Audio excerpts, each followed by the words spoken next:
सुबह की चाय हो या फिर खाने का नमक, सिस्टम का सॉफ्टवेयर हो या फिर खेत की खाद, घर का स्टील हो या सड़क पर दौड़ती हुई कार, टाटा मतलब हर घर की पहचान। बिल्कुल सुचारिता। और 1868 में अगर हम देखें तो टाटा परिवार ने भारत को उद्योग में आत्मनिर्भर बनाने का सपना देखा था।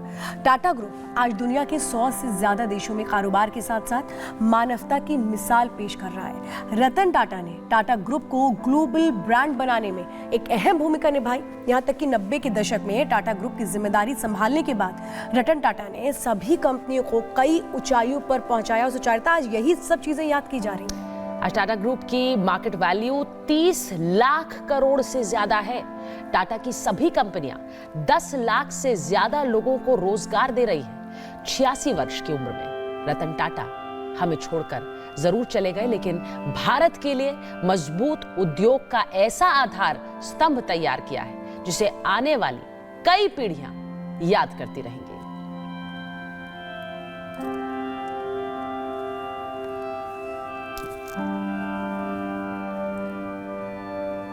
तो पूरा देश नमन कर रहा है रतन टाटा को। रतन टाटा भले ही ये कहें कि लोगों से ना मिलते हों, कई बार उनकी अलग एक बहुत सादगी भरी पहचान होती थी, लेकिन हर घर में रतन टाटा का नाम उसी सम्मान, उसी प्यार और उसी आत्मीयता के साथ लिया जाता है। पूरे देश की आंखें नम है। पूरा देश याद कर रहा है रतन टाटा की उन बातों को जिसमें वो कहते थे कि अगर ऊंचाइयों तक चलना है तो फिर साथ हो करके और साथ मिलकर चलना पड़ेगा। यही बातें हैं जो आज पूरा देश याद कर रहा है। आपको उनकी बातों से जुड़ी एक रिपोर्ट दिखाते हैं।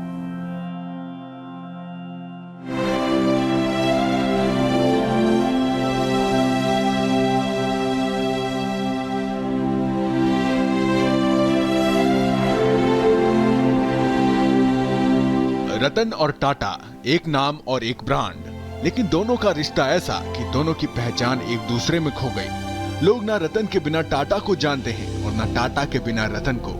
लेकिन आपको जानकर हैरानी होगी, रतन टाटा असल टाटा परिवार के सदस्य नहीं थे।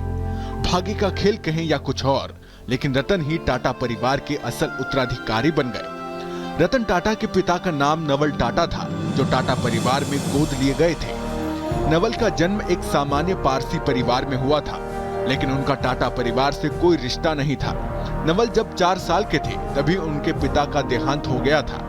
गरीबी की वजह से उनका दाखिला नवसारी के एक पारसी अनाथालय में करवा दिया गया, जहां उनकी पढ़ाई लिखाई हो रही थी।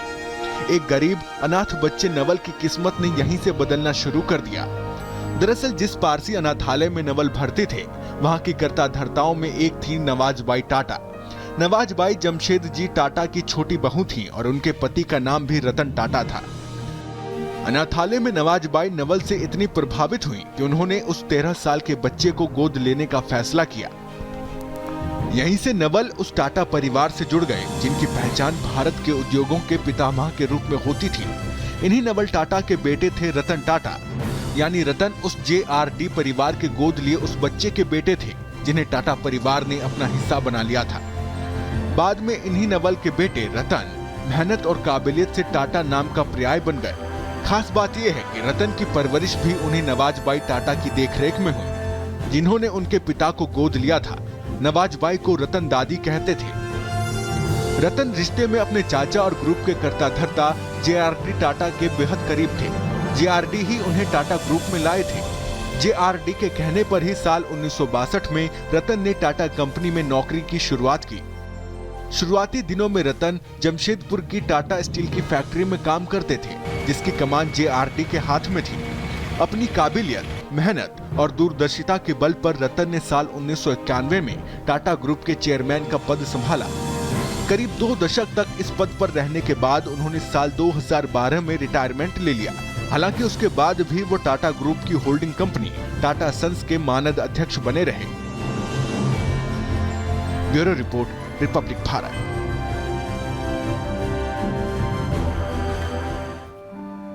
तो आज रतन टाटा को पूरा देश याद कर रहा है। जो तस्वीरें आप इस वक्त देख रहे हैं वो आप NCPA ग्राउंड से देख रहे हैं, जहां उनका पार्थिव शरीर रखा गया है। लोग आ रहे हैं, नमन कर रहे हैं, श्रद्धांजलि दे रहे हैं और उनसे जुड़े हुए किस्से याद कर रहे हैं, क्योंकि रतन टाटा को रतन टाटा उनकी जिंदगी ने उनके अनुभवों ने बनाया और वो अनुभव जो उन्होंने बाकियों से भी साझा किया। और इसी अनुभव के जरिए उन्होंने सुचारिता सभी के दिलों में एक खास पहचान बनाई। रतन टाटा वो नाम भारत के लिए जो भारत की अर्थव्यवस्था को न सिर्फ बहुत हद तक मजबूती देते हैं बल्कि लोगों के अंदर हिम्मत और हौसला देते हैं कि सपने देखिए और सपनों को पूरा करने की ताकत रखिए, क्योंकि वो एक दिन ज़रूर पूरे होंगे। और इन्हीं बातों को आज हर कोई याद कर रहा है, नम आंखों से नमन किया जा रहा है। और सुचारिता, आपको याद होगा जब 7 अक्टूबर को रतन टाटा एडमिट हुए, उस वक्त उन्होंने लास्ट पोस्ट लिखा जिसमें उन्होंने लोगों को एक हिम्मत दी कि नहीं, मैं ठीक हूँ, मैं सिर्फ चेकअप के लिए आया हूँ, ताकि लोगों के मन में एक विश्वास रहे। और उन्होंने उसे नहीं, वो कैप्शन भी किया, thank you for thinking of me, मतलब आप लोगों ने मेरे बारे में सोचा, उसके लिए बहुत धन्यवाद। और वो पोस्ट भी उस समय वायरल हो गया था। और कल जब खबर आई तो बहुत से लोग इस बात का विश्वास नहीं कर पा रहे थे, क्योंकि 3 दिन पहले तो उन्होंने खुद बताया था कि उनकी तबीयत ठीक है और वो अपने एक चेकअप के लिए आए हैं। उम्र के लिहाज से उन्होंने खुद लिखा था उस पोस्ट में कि बढ़ती उम्र और सेहत के चलते कुछ चेकअप्स के लिए आया हूँ। पर आप लोगों का बहुत धन्यवाद कि आपने मुझे अपनी प्रार्थनाओं में रखा। ये जो तस्वीरें इस वक्त आ रही हैं, शायद ये लोगों की प्रार्थनाएं थी कि रतन टाटा उस शिखर तक पहुंचे जहां पर वो थे, और वहां से उन्होंने उस शिखर से भी शायद पंक्ति में खड़े आखिरी व्यक्ति को याद रखा।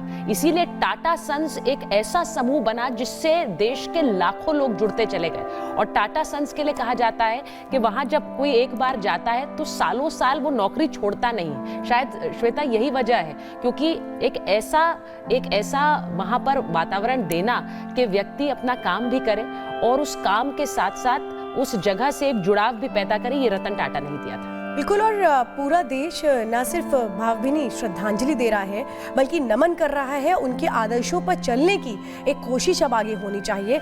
और आपको बताएं कि प्रधानमंत्री नरेंद्र मोदी ने भी नमन किया और अलग अलग प्रदेशों के जो मुख्यमंत्री हैं वो पहुंच रहे हैं।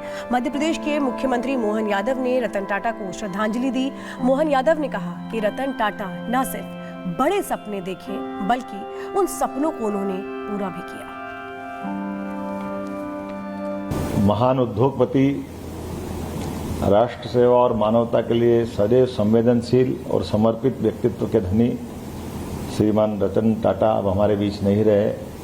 स्वर्गीय रतन टाटा का जीवन अपने आप में एक पूरे विश्वविद्यालय के समान है, जिन्होंने जीवन में बड़े सपने देखे और सपने नहीं देखे, उनको पूरा करके भी दिखाया।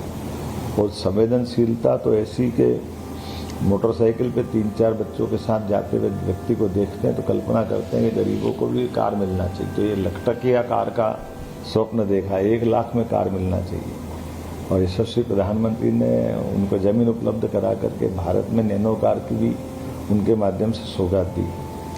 ऐसी पुण्य आत्मा का हमारे बीच में सजाना ये पूरे भारत के लिए, और भारत तो क्या हमारे अपने, मैं मान के चलता हूँ कि जिस प्रकार से उनकी शख्सियत है, ये सभी लोगों के लिए बहुत बड़ा दुखद क्षण है। हमारे बीच में स्वर्गीय रतन टाटा नहीं रहे हैं।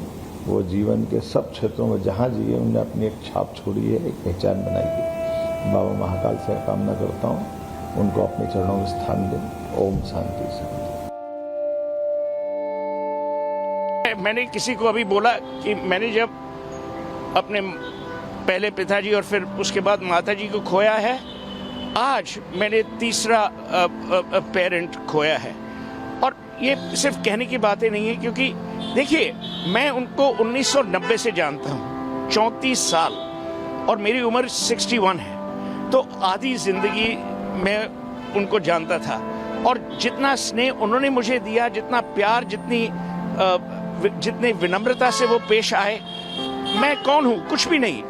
उनके पास पूरी दुनिया थी, पर उन्हें ये लगता था कि भाई हाँ, कि मैं अगर सुहेल के साथ बैठूंगा तो हंसी मजाक होगा। और एक बात है, मिस्टर टाटा में एक खासियत ये थी कि वो सच के पहरेदार थे। अगर आप उनको सच एडवाइस देते, उनको वही पसंद था। वो उनमें से नहीं थे कि भाई आप उनकी हाँ में हाँ मिलाओ। तो वो जो उनकी खासियत थी वो बहुत यूनिक थी।